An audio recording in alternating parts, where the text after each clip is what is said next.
Œuvre de Maria Valtorta, tome 7, chapitre 470, intitulé Leçon sur le mariage à une belle-mère mécontente de sa belle-fille, le 7 août 1946. Les monts boisés et fertiles où se trouve jusqu'à là offrent à l'œil un vrai repos de verdure, de brise, d'eau et d'horizons toujours variés, magnifiques selon le point cardinal vers lequel la route tourne. Au nord, c'est une succession de cimes boisées aux verts les plus variés. On dirait que la terre s'élève vers du firmament auquel elle paraît offrir, en hommage reconnaissant pour la pluie et des rayons de soleil qui lui donnent toutes les beautés de sa végétation. Au nord-est, les yeux s'arrêtent comme fascinés sur le grand Hermon, ce joyau dont les couleurs changent selon les heures de la lumière. Il dresse son plus haut sommet, semblable à un gigantesque obélisque de diamants, d'opales et de très pâles saphirs, de doux rubis, ou d'acier à peine trempé selon que le soleil l'illumine ou le délaisse, tandis que les nuages ébouriffés, amenés par les vents, font des jeux de lumière sur les neiges éternelles. Puis le regard descend le long des pentes, couleur d'émeraude de ces plateaux, de ces crêtes, des gorges et des pics qui forment la base du géant royal.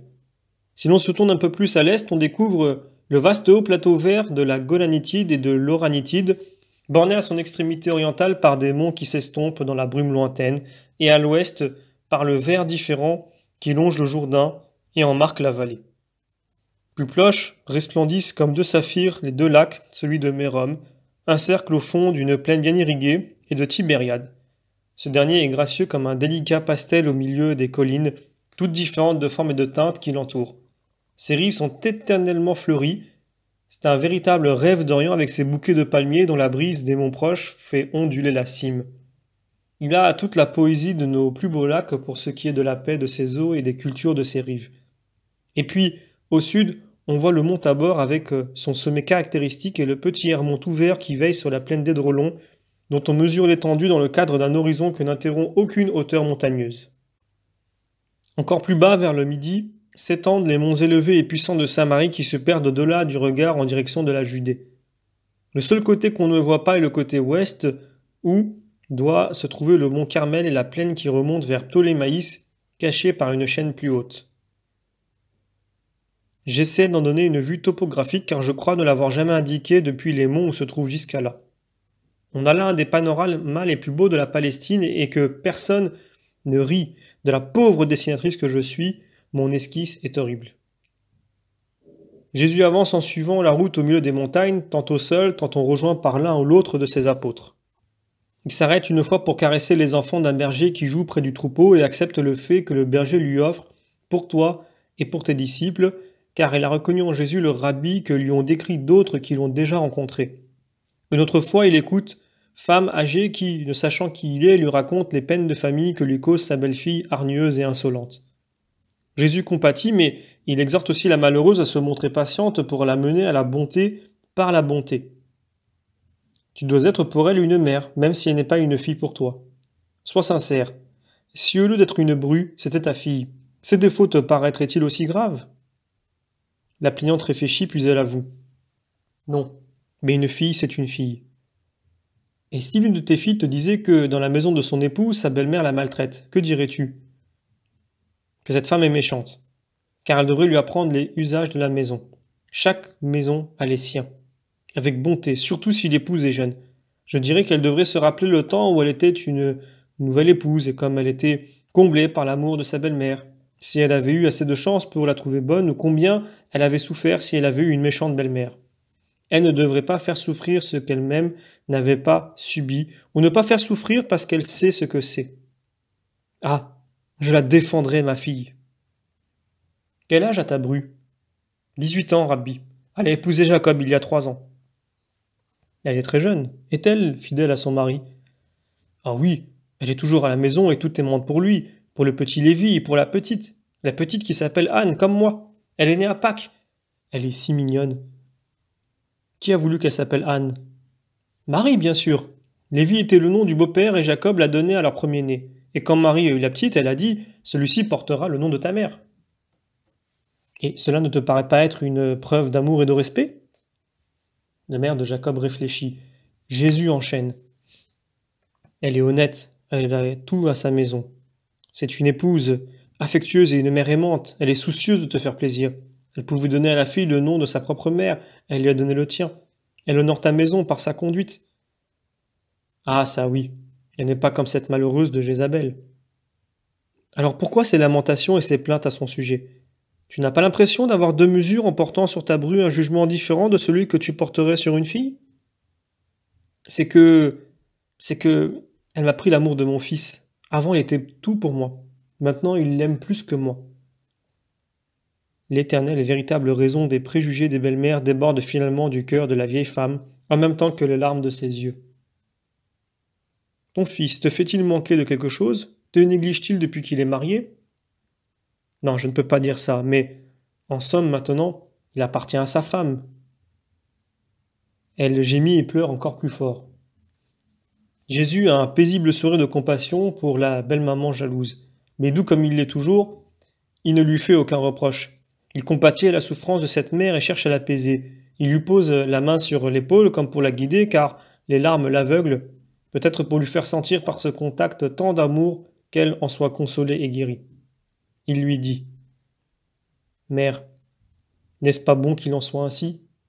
Ton mari l'a fait avec toi, et sa mère ne l'a pas perdu comme tu le dis et le penses, mais il l'a eu moins à elle, parce que ton époux partageait son amour entre sa mère et toi. Et le père de ton mari, lui aussi, a cessé d'appartenir tout entier à sa mère pour aimer la mère de ses enfants. Ainsi en est-il de génération en génération. On peut remonter les siècles jusqu'à Ève, la première mère qui a vu ses enfants partager avec leurs épouses l'amour qu'ils éprouveraient, d'abord exclusivement pour leurs parents. Mais la Genèse ne dit-elle pas « Voilà enfin l'os de mes os et la chair de ma chair ?» L'homme quittera pour elle son père et sa mère, il s'unira à sa femme et les deux seront une seule chair. Tu me diras, c'est une parole d'homme. Oui, mais de quel homme? Il était en état d'innocence et de grâce. Il reflétait donc son ombre, la sagesse qu'il avait créée, et il en connaissait la vérité. Par la grâce et l'innocence, il possédait aussi les autres dons de Dieu en pleine mesure. Ses sens étant soumis à la raison, il avait un esprit que n'offusquaient pas les vapeurs de la concupiscence. Grâce à la science proportionnée à son état, il disait des paroles de vérité. Il était donc prophète car tu sais que le mot prophète désigne un homme qui parle au nom d'un autre. Et les vrais prophètes parlent toujours de choses qui se rapportent à l'âme et à l'avenir, même si en apparence elles se rapportent à chair et au présent. En effet, c'est dans les péchés de la chair et les événements du temps présent que se trouvent les semences des punitions futures, ou bien les événements futurs s'enracinent dans un fait ancien. Par exemple, la venue du Seigneur tire son origine de la faute d'Adam, et les punitions d'Israël, prédites par les prophètes, s'ancrent dans la conduite d'Israël. Ainsi, celui qui meut les lèvres des prophètes pour tenir un langage spirituel ne peut être que l'Esprit éternel qui voit tout dans un éternel présent. Et l'Esprit éternel parle dans les saints puisqu'il ne peut habiter chez les pécheurs. Adam était saint, autrement dit la justice était parfaite en lui, toutes les vertus étaient présentes en lui, car Dieu avait déposé dans sa créature la plénitude de ses dons.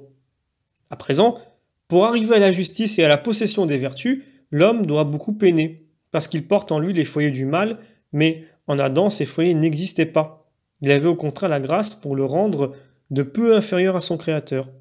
C'étaient donc des paroles de grâce que disaient ses lèvres. C'est donc une parole de vérité que celle-ci.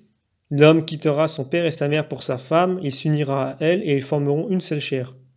C'est tellement absolu et vrai que le très bon pour réconforter les pères et mères insérera plus tard dans la loi le 4e commandement « Honore ton père et ta mère ». Ce commandement ne prend pas fin avec le mariage de l'homme, il dure après. Auparavant, instinctivement, les bons honoraient leurs parents même après les avoir quittés pour fonder une nouvelle famille. Depuis Moïse, c'est une obligation de la loi pour tempérer la douleur des parents qui a été trop souvent oubliée par leurs enfants après le mariage. Mais la loi n'a pas effacé la parole prophétique d'Adam. L'homme quittera son père et sa mère pour sa femme. C'était une parole juste et vivante, elle reflétait la pensée de Dieu, or la pensée de Dieu est immuable parce que parfaite. Toi, mère, tu dois donc accepter sans égoïsme l'amour de ton fils pour sa femme et tu seras sainte toi aussi. Du reste, tout sacrifice a sa récompense dès cette terre. N'est-il pas doux d'embrasser tes petits-enfants, les enfants de ton fils, et le soir de ta vie suivi de ton dernier sommeil, ne te sera-t-il pas paisible avec, tout proche, le délicat amour d'une fille pour prendre la place de celle que tu n'as plus chez toi? Comment sais-tu que mes filles, toutes plus âgées que le garçon, sont mariées et loin d'ici? Es-tu aussi prophète? Tu es un rabbi. Les nœuds de ton vêtement l'indiquent et même s'il n'était pas, ta parole le montrerait, car tu t'exprimes comme un grand docteur. Serais-tu ami de Gamaliel? Il était ici avant-hier. Maintenant, je ne sais pas, et il y avait avec lui de nombreux rabbis et beaucoup de ses disciples préférés. Mais toi, tu es peut-être arrivé en retard. Je connais Gamaliel, mais je ne vais pas le trouver. Je n'entre même pas à Giscala. Mais qui es-tu? Un rabbi, certainement. D'ailleurs, tu parles encore mieux que Gamaliel. Dans ce cas, fais ce que je te dis et tu auras la paix en toi. Adieu, mère. Moi, je continue. Toi, certainement, tu entres dans la ville. Oui, mère, les autres rabbis ne sont pas si humbles devant une pauvre femme. Celle qui t'a porté est sûrement sainte, plus que Judith, si elle t'a donné ce doux cœur pour toute créature. Elle est sainte en vérité. Dis-moi son nom. Marie. Et le tien? Jésus. Jésus? La grand-mère est stupéfaite. La nouvelle la paralyse et la cloue sur place. Adieu, femme, que la paix soit avec toi. Et Jésus s'éloigne rapidement, presque en courant, avant qu'elle sorte de sa réflexion. Les apôtres le suivent du même pas, faisant voler au vent leurs vêtements. Les cris de la femme qui supplie les poursuivent en vain. Arrêtez-vous! Rabbi Jésus, arrête-toi! Je veux te dire quelque chose.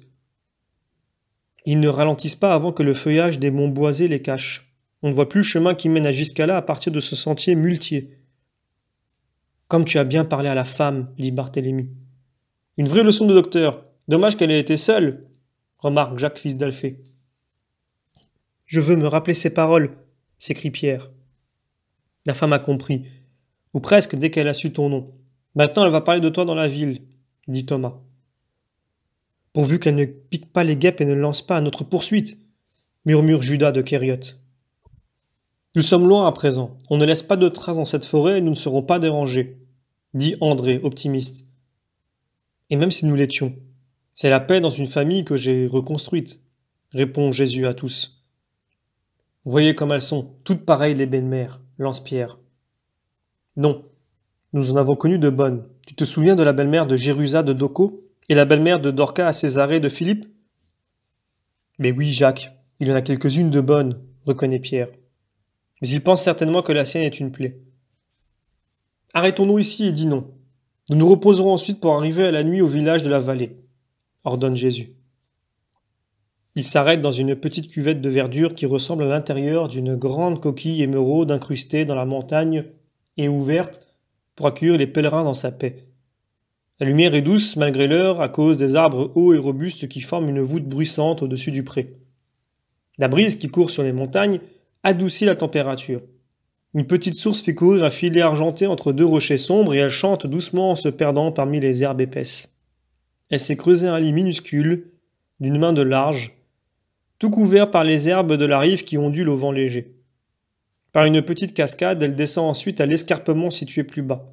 L'horizon encadre entre deux troncs puissants et une échappée brumeuse lointaine, dans la direction des monts du Liban. C'est un spectacle merveilleux. Fin du chapitre.